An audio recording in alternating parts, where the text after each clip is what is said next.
going to be a video showing you a solo flawless exotic Presage mission on a hunter. We've done it on a Titan, which was a week or two ago. Now we're doing a run on a hunter. First, I just want to see this and skip to time on the screen. First, I can show you what I was using, etc. So the mods on this mission are no champions, so you can take that out of the equation. Equipment locked, match game, and chaff.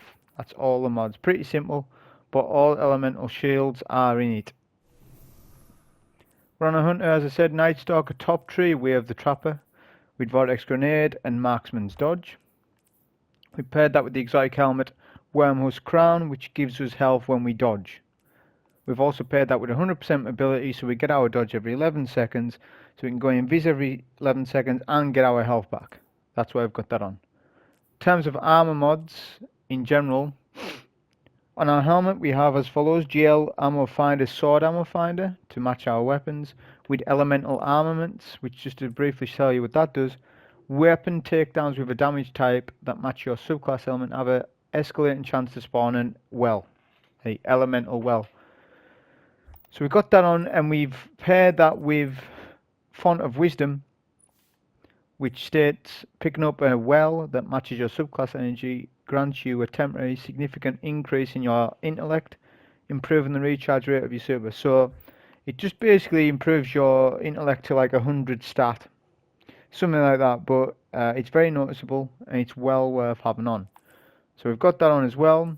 Other mods that we had on, so our gauntlets, Overload SMG, GL loader with a shield break charge, a Lucent Blade, which is arc, with arc damage resistance and a concussive dampener on the chest plate. On our boots we have Sword Scavenger with Powerful Friends.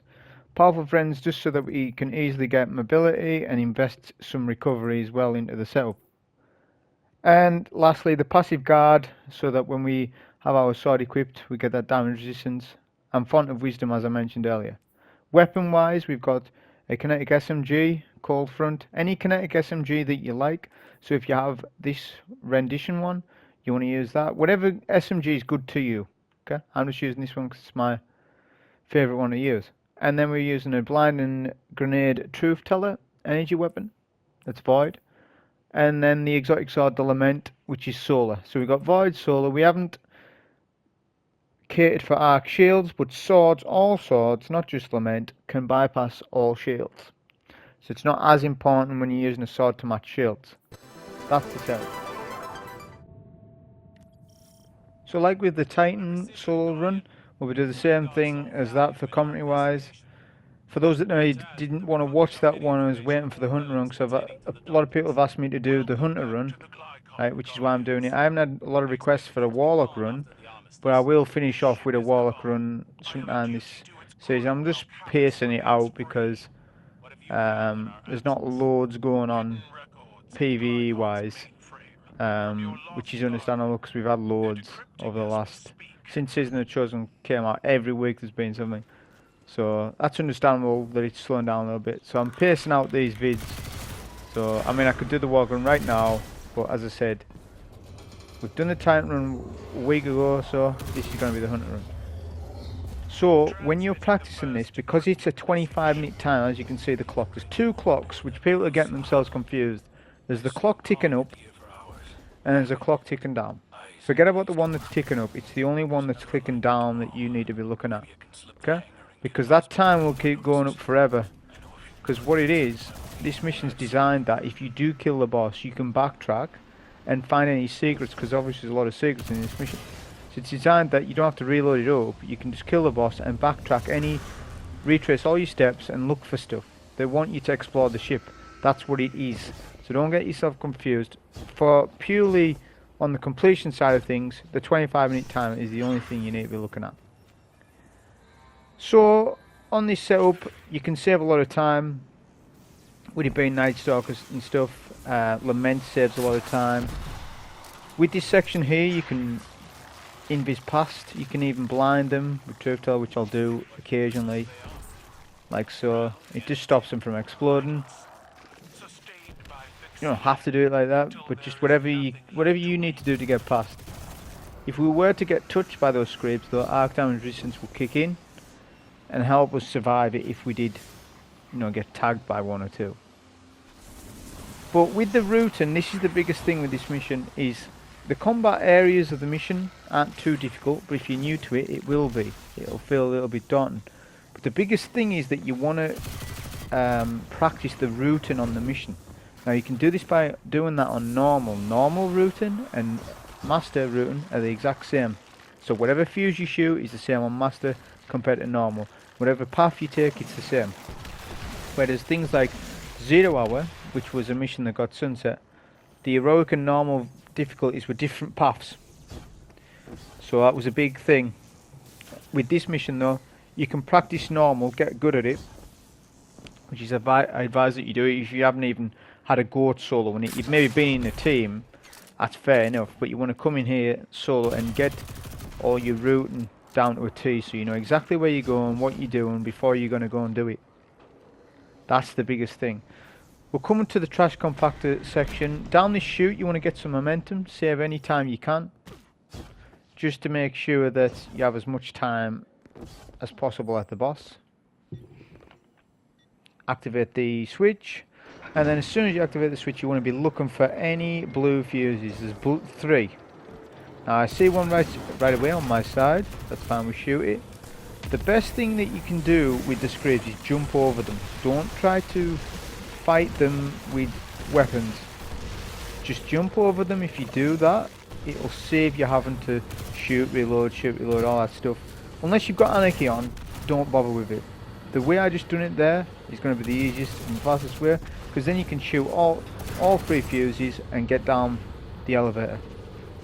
Or the trapdoor, sorry. As quickly as possible. If you feel it's fine, you just go to the end of the trash compactor and it resets. You don't have to kill scribs again. You can just shoot all the fuses, which you already know the location of those because you've already seen them. If you don't get chance. Now right here, generally I have a super. On this run I was going a little bit faster, so I didn't quite have a super. But the idea of this is that you take the snipers first, then do a tether in the middle, but I didn't quite have my tether, so we'll take out the captain to the back of the map first. I'll deal with him a little bit, and then we can do a tether in the middle, and that will then spawn kill a lot of the ravagers just using your sword, because you get an ammo back with Lament's sword perk. I forget the one where you get sword ammo on sword kills. So you do get a bit of sword ammo back, but you are using a lot as well. But it's the price you pay for gaining time. So now we're 20 minutes just below, and we've cleared that section. You will get more sword ammo if you start killing enemies with your other weapons. Okay, especially if you match your ammo finder perks, stuff like that. You are bound to get heavy elsewhere. Okay. On to the next section, which is, I would say, the main combat area until, like, before the final boss. After this, it's a lot of it's just routing and pathing and stuff like that. So we're going to come to the top bridge first. I like to deal with the Void Captain first, generally. We can get some blinds going on here. He's got a Void Shield as well. There's 2 snipers. Snipers are deadly in this. Make sure you melt them as quickly as possible. When you've done that, there'll be a solo captain and an arc captain down below. Now, this will be the first spawn. There's another spawn of captains, and the spawn of captains are linked to the ogres. Once the 3 captains are taken down, there'll be 2 ogres spawning in. When you kill one of the ogres, the Scorn ogres, when you do that, you will then get the second spawn of captains. What you will also get is a spawn of ravagers. You'll get a spawn of ravagers each time. So when the 2 ogres come out, you'll get one, and then when also one of the ogres is taken out, you get a second spawn. Not only that, you'll also get scribs spawning intermittently, and they are tied to the ogre's HP.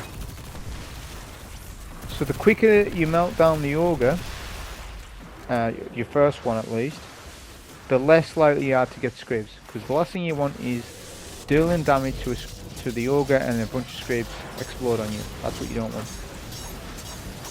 We're going to do as much damage as possible. When it gets finishable, do that to save on ammo. As soon as that happens, go invis. That's your best bet at that point, because What you want to do is take the snipers up top. Take any snipers up top, you'll get, as I said, a second spawn of Ravagers as well. The same again as well with Captains. Void, Arc, Solar. Void's always top, Arc's always just below, and Solar's on the opposite side, always. If you don't want to waste too much sword ammo, like you want to start getting some ammo in general, then start using a bit more of your energy and kinetic, which is a good time to do so because a lot of ads are pushing you. This back area is quite good. Try to take the Void Captain out quickly, more quicker than what I did, because you'll spawn those traps up and it tethers the ads and stuff like that, which you don't really want. Then we're going to go down below and deal with the Arc Captain. There'll be a solo on the other side, which we're not going to take. We're just going to use the tether. We'll tether the second ogre, then we'll just go in with our Lament. With the Lament, you do 4 to 5 light swings, then your heavy attack once you've charged it and stuff. Okay, that's how you want to do it to get the maximum damage capabilities of Lament, and just to melt down the ogre as quickly as you can. When you get your objective pop up, you can proceed. If you don't, there'll be an ad alive. Now it could be a sniper that's hidden, which they can hide under the floor and stuff. Make sure you get your objective before you start running to the next area.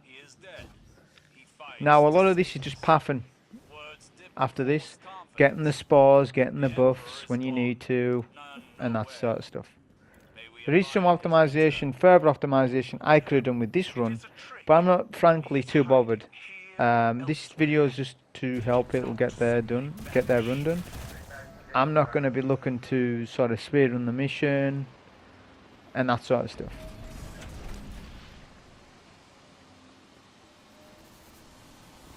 You have some scrapes spawning here. Good nade at the base where they all jump into is pretty decent.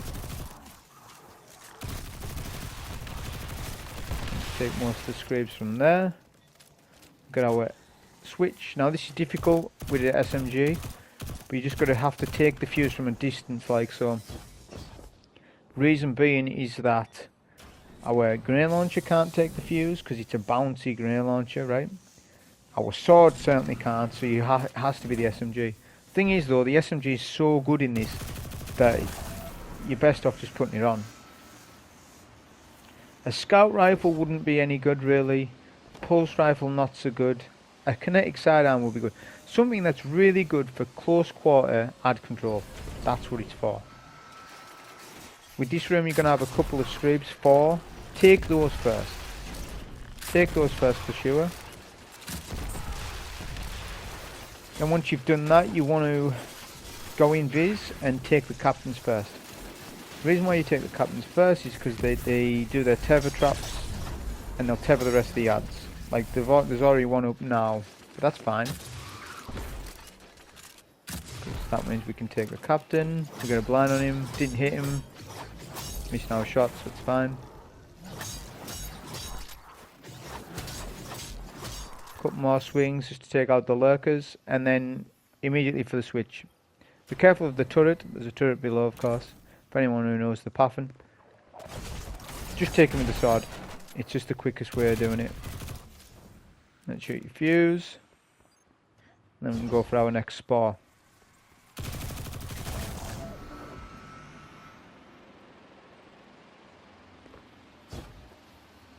You'll notice a couple of times there'll be a perk proc at the corner saying significant ability regeneration.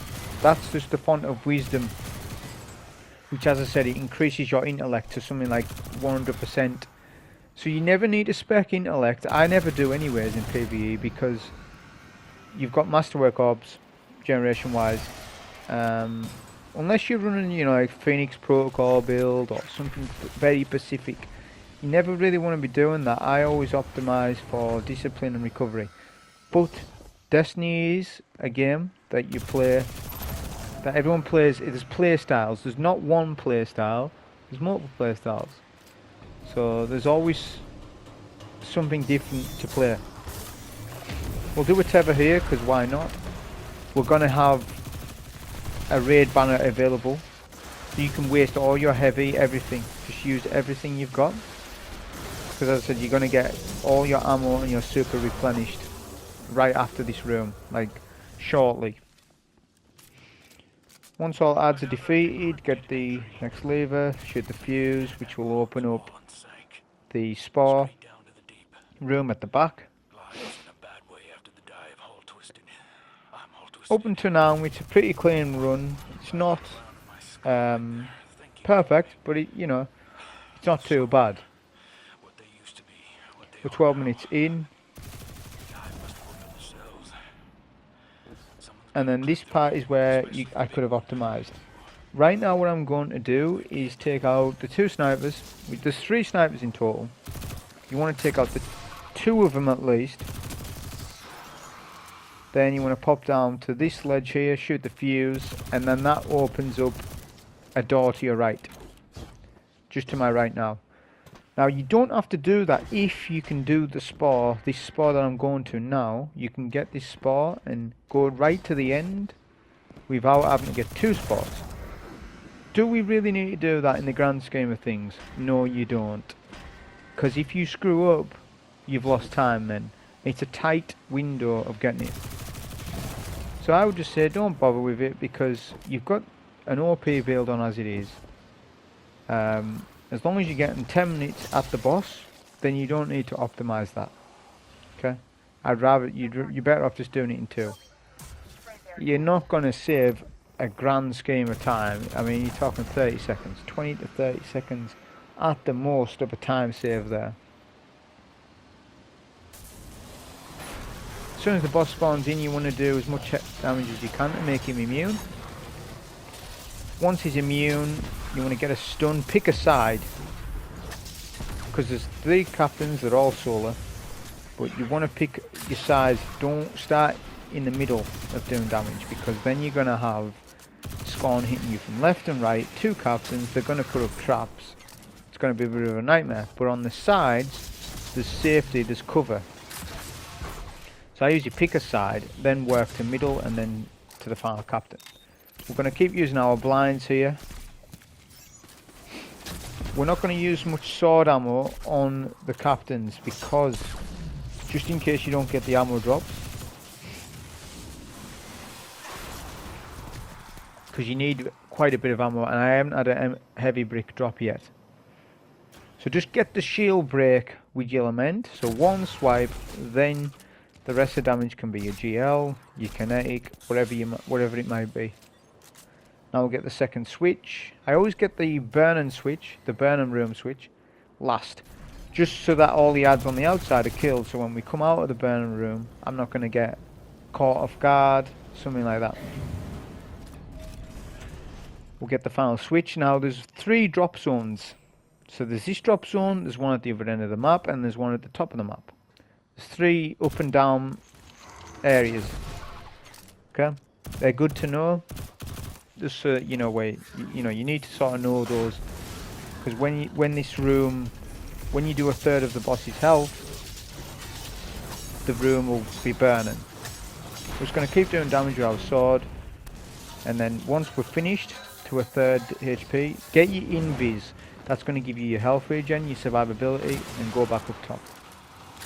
As soon as you go back up top though, wait for ads to spawn. You must get a blind, that's critical blind.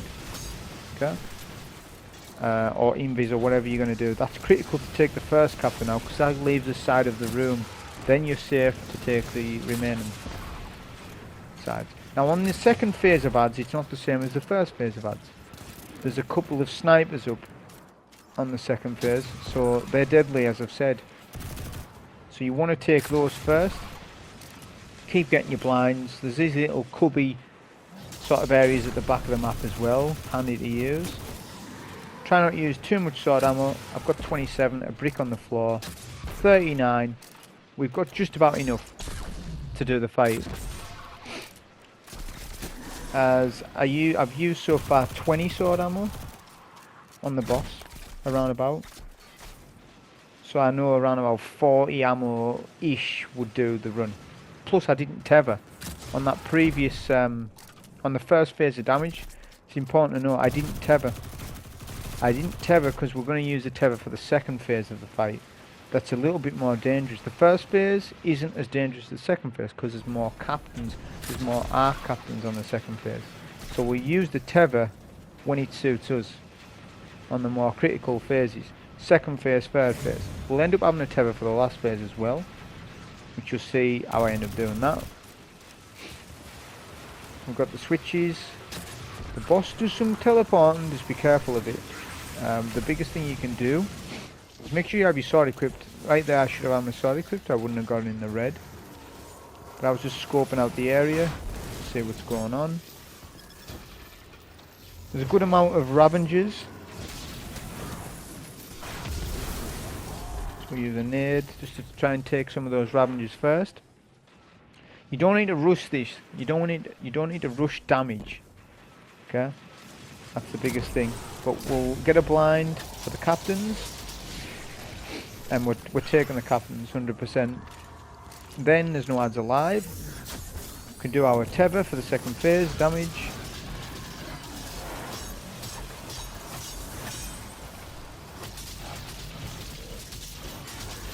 Okay, doing damage. There's 2 extra captains that spawned in. We'll go invis and out of the way. Because the boss is just about to its last phase. What we're going to do here though is go upstairs as there's adds that spawn linked to the boss's HP. And it's just 2 or 3 each time. The thing about it is though, is that you can get farm for your next super. So we've got the improved ability regen going, we're picking up masterwork orbs. We can get extra super energy from these Ravagers as well. What I'm doing here as well is using multiple exits at a time. So if the boss is at a certain exit, then if you go to the opposite end of the exit, it'll be still at the exit that you left. Meaning that you can flank the boss. You can flank adds. That's all it means. We got him to a 3rd HP. Now we're going to deal with the last phase. We end up getting the ammo brick, so we've got 40 sword ammo, more than enough, so we're going to start using a bit more sword. You may as well. If you've got like 20 sword ammo, then you probably don't want to. You just want to use 1 sword ammo per captain. On this final phase as well, you'll get an extra spawn of adds, whether it could be Screebs or Ravengers. And there can be multiple phases of that depending on how long you take with the captains. So don't mess about, especially if you've got plenty of sword ammo, don't mess about with this part. Because if it is Screebs, they could catch you out, you know, around a corner and explode on you, and it could be 2 or 3, which could wipe a run. Because this video is designed to get you solo flawless, it's not designed just to get solo. Because you will get the emblem, and yes, you can get it in a fire team, but you can also get it solo. And if you're a solo player anyways, then you may as well have a go at trying to get the emblem solo as well. Which I'm surprised they didn't make it a solo flawless thing. But it's still a good emblem nonetheless.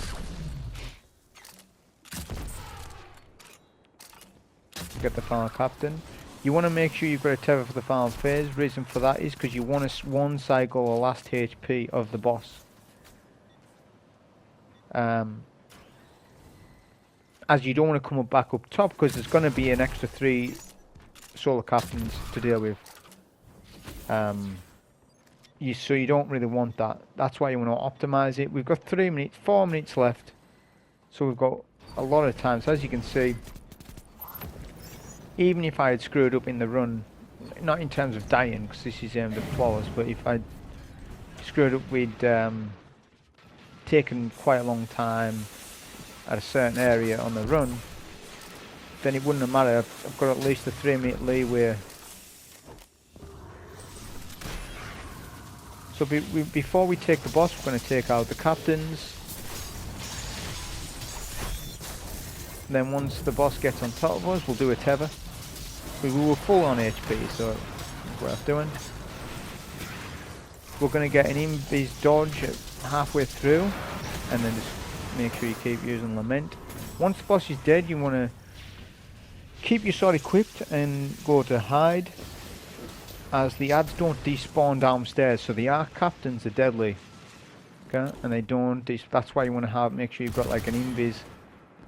So if you could possibly save an invis, I could have done that a little bit better and saved an invis after the boss is dead, so that the arc captains wouldn't get me.